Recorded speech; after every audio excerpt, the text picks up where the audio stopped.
Hello, folks. Another episode of LiberalBuzz. Thanks for tuning in. It's post-election.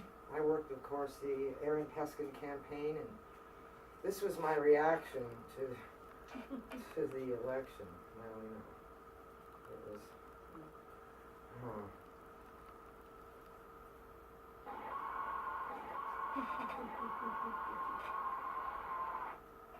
Yeah, that's how I feel about that election. Now, give me a follow on Twitter and I'll follow you back. Denise Dory with an A and with a little A, circled A in front of it.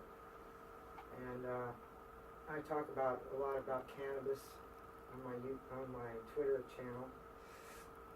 I've got quite a number of progressive. This is a progressive channel, progressive show, and we stick with progressive issues. And this is because I think that liberal is too broadly describes does not describe the Democratic Party right now. The Democratic Party is in control of the hoofed ones, the cloven hoofed ones, and so we got Aaron Peskin. That's all we got out of that election. Aaron Peskin. We didn't get Ross Mercarini. The public, they were duped into voting for some. See, Ross Mercarini didn't take money from the prison industrial complex, the prison profiteers. He didn't take money from them. If he would have taken money from them, he might have won the election. Maybe they wouldn't have dragged him through the dirt. If they were taking, he took money from the right people, he probably would have been re-elected sheriff. Because look at Enrique Pierce, the child molester, got away. He's out to destroy the evidence in the laptops, and he got out on bail for $400,000. That's why Ross was proposing bail reform. You shouldn't have to pay money to get out of jail. There's other ways. We have electronic monitoring and things like that. So that was a huge blow to probably the immigrant community, and undoubtedly a lot of other communities, as well as the LGBT community, who would like to be gender sensitive in their housing situations in the jail. So we'll see what Vicky does about it. Now, if you watched any of the debates with Vicky and Ross beat her, by miles, left her in the, way in the dirt. But, see, critical thinking in America is dead. They took the money out of the school system when Ronald Reagan was president, and they effectively dumbed down society, taken away critical thinking, and replaced it with manufactured consent by getting everybody's attention focused on sports and romance, and it's just, and marketing all this sensory consumer culture, sort of. Sort of. None of this do-it-yourself. Do-it-yourself is not really, is frowned upon. Totally consumer. You have to work like a dog just to afford to give all your money to other people that work like dogs to and it's just, it's almost like a Ponzi scheme, isn't it? Do you think so? Yeah, I'm disillusioned with the system. And Aaron Peskin, what can one little guy? He's a big guy to be of short stature. I worked his campaign every Monday, and I knew he was going to win. So I'm glad for that. Yes, that's one thing. We got one morsel out of that election. So well, you do a lot with a morsel. I'm over the moon about it. I truly am, and we all are. Everybody's just really over the moon. So now I've got my guest here, Carol, and she is been writing in the San Francisco Bayview Times. San Francisco Bayview newspaper regarding Treasure Island and the toxic mess that is there. That's correct. And what the Navy isn't or is doing about it. And the people who are living with health problems due to the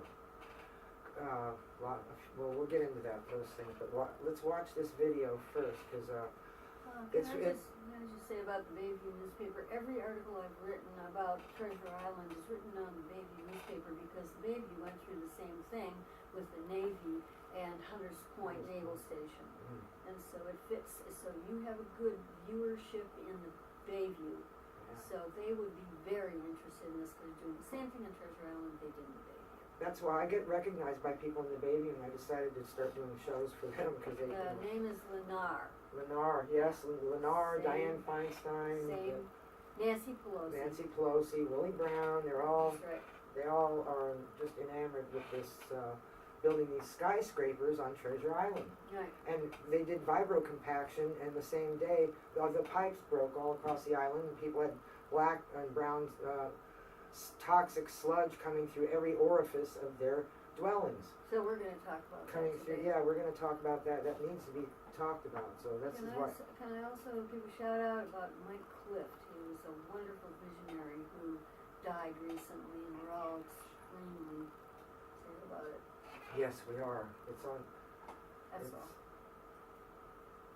Commenter, general Q&A. Not a video. My name is Carol Harvey, I'm a journalist. Okay, I find very irritating this beeping that's constantly going off when people are talking. That's thing number one. And that's really irritating. Now let's explain. This was a meeting you were at. Yes, this was the RAB meeting.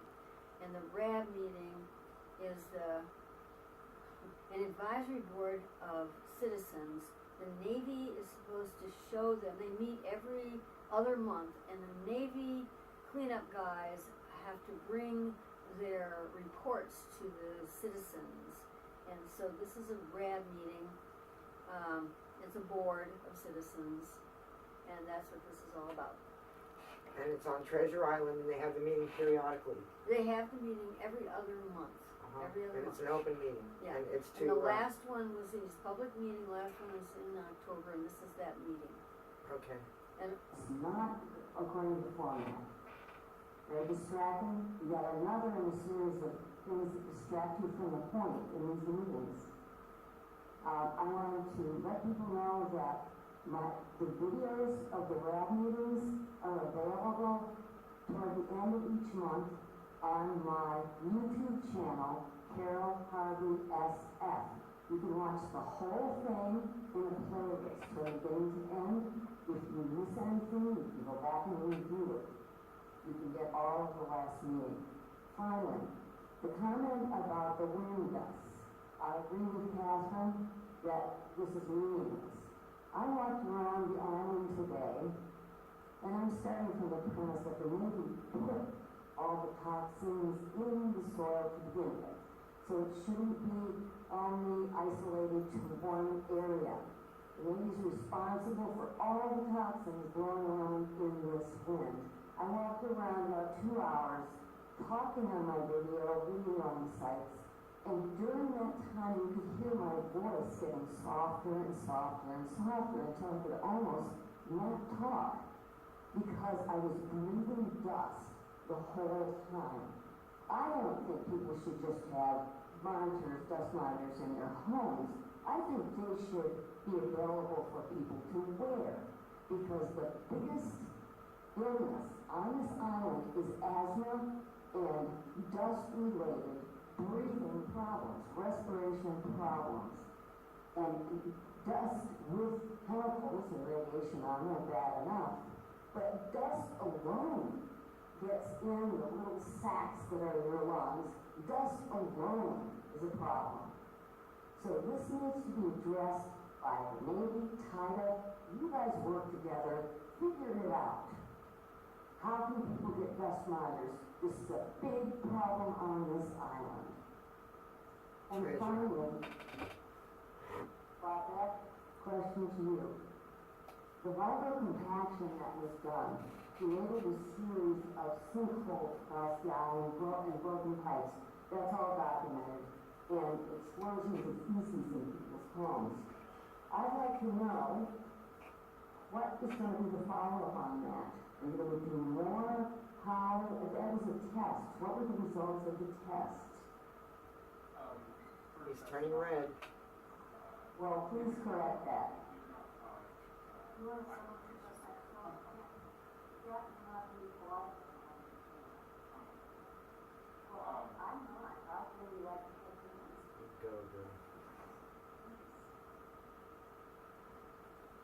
Go. Assisted Denial, direct denial. that program has high failure on the island. That's simply not accurate. It's not accurate. But we feel now that we have to review it, but it's not accurate. Okay. So that's not the case. The test results of the test were that the compaction did locally achieve the compaction of the soil that was desired. And it is the methodology that we use as the technical improvement that you'll see on the island. Well, that's an interesting result, isn't it? Okay. All right, thank you very much for that. So, are there any further comments? Not Yep. really. Can I explain who that man was and what we were talking about? Yes. Okay, That's that man's name is Robert Beck. He is the director of Treasure Island. He's the director of an organization that was started by Willie Brown back when Willie Brown was mayor, called the Treasure Island Development Authority. That man is the current director of the Treasure Island Development Authority. TIDA. We call it TIDA, yes, we call Willie it. Brown started TIDA. Willie Brown started TIDA. And that's very significant. There have been many directors. He's the latest one. And what we were talking about was Lennar, the Lennar Corporation's plan to redevelop that island. And the island is basically constructed in a 9-sided figure in the bay. If you look over at a map, you'll see that the way they built it back in 1936 for the Golden Gate International Exhibition, after they built the 2 bridges, San Francisco was feeling pretty good about itself, so they decided to have another World's Fair. So they built an island for it.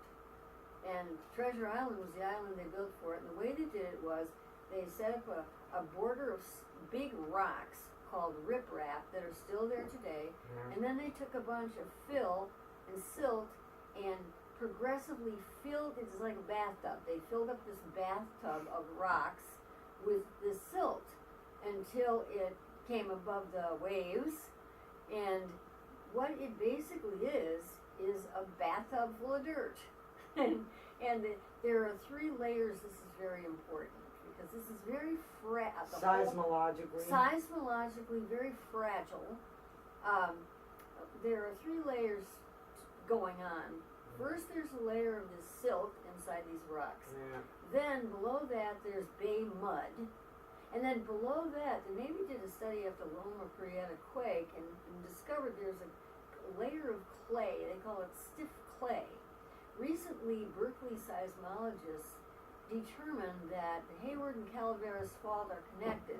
And if those 2 faults go off at the same time, the earthquake that's going to result is going to be bigger than we can ever imagine. Massive. And Treasure Island's going to sink beneath the waves. But the Navy did this study and back in right after Loma Prieta, and they found out that the stiff clay layer underneath there is very vulnerable to cracking, and it's the lowest possible layer. So so TIDA and now it wants to redevelop that into high-end condos, that whole island, and they have come along and decided they're going to take liquefaction-prone soil, and what they're going to do is first they're going to use a device called a vibrocompactor.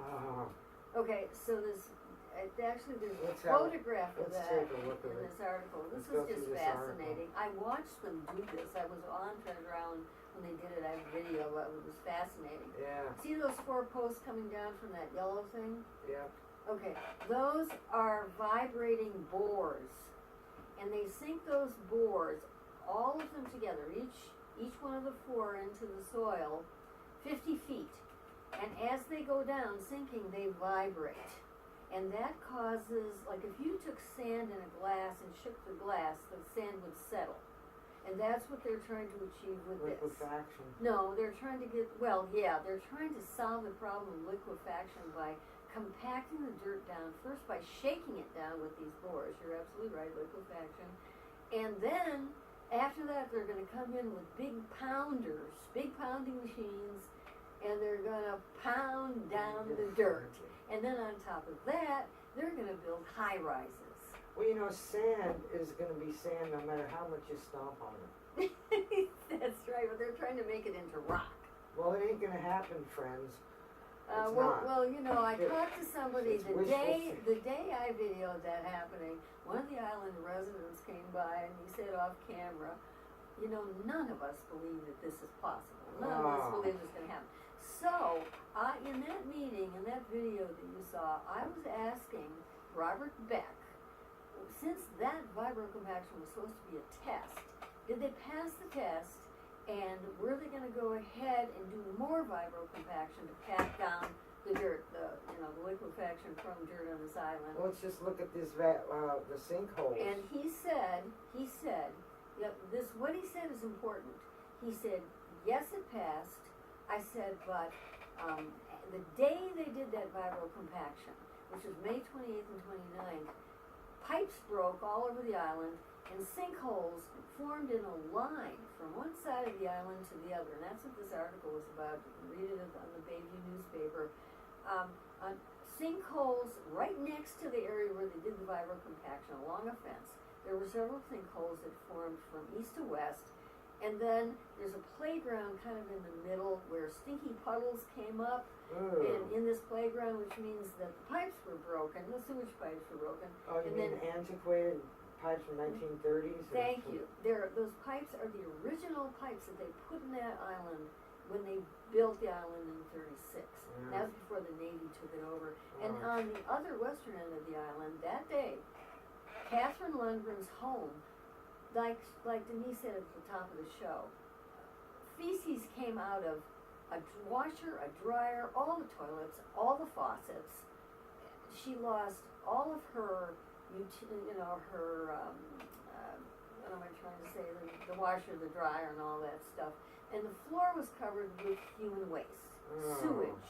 And they cleaned it up, and then shortly after that, her significant other ended up face down in the dirt in their front yard having seizures because, and I want to point out the chart behind me, it isn't just human feces in those sewage pipes, it's all the chemicals and radiation that the Navy dumped in the ground in Treasure Island. These chemicals. Between 1941 and 1997 when they left. And I'll just list them off here. Yeah. Thank you. They are PCBs, polychlorinated biphenyls, dioxins, you've probably heard of these, a lot of them are outlawed now for use, DDT, benzene everywhere. Ew. I mean, this is shocking. And there are 26 kinds of radiation and about 24 to 26 kinds of the chemicals that I've just listed off. All of that is in the soil. The Navy cleanup people, environmental people, claim that they're cleaning it up, but we know that they have done a really low quality job because a couple of reporters came in and found a bunch of hot radioactive objects in the soil in 2012. So the California Department of Public Health came in and made the Navy do a redo. And since that time, the Navy has found about 650 new radioactive objects in that soil. So you have radiation and chemicals running through the pipes. And when Eric Lundgren had his face plant in the front yard, he probably, we don't know for sure, to draw a direct line between these two things is really difficult, but he touched and breathed chemically impacted sewage. And that's what this article is all about. And you want to scroll down and show the photographs up there. You can read this article. It's on the Bayview newspaper right now. And it will remain there. Now, if you want to scroll up to the photograph above it, we'll show the sinkhole. Okay, that is a documented sinkhole. That happened that day because somebody went out there and photographed that, and it's about a quarter block away from the area that they vibro compacted. Now, Bob Beck said, come to me and I will explain what happened. But why couldn't he just say what happened, what caused those sinkholes, and why this was false? Why couldn't he just say that in the meeting? So, stay tuned. Yes, we've got a lot to cover on this topic. There's a lot of material that we only can get to in 20 minutes. But I do want to encourage you to watch again on the 19th of November. Please buy a street sheet and support them. They're not bums. Please also, if you want to adopt a pet, try the SPCA over on Alabama Street, or there's a few places around town. I like shelter pets. I adopted 2. And also, please keep filming the cops. Please film the cops. Do it.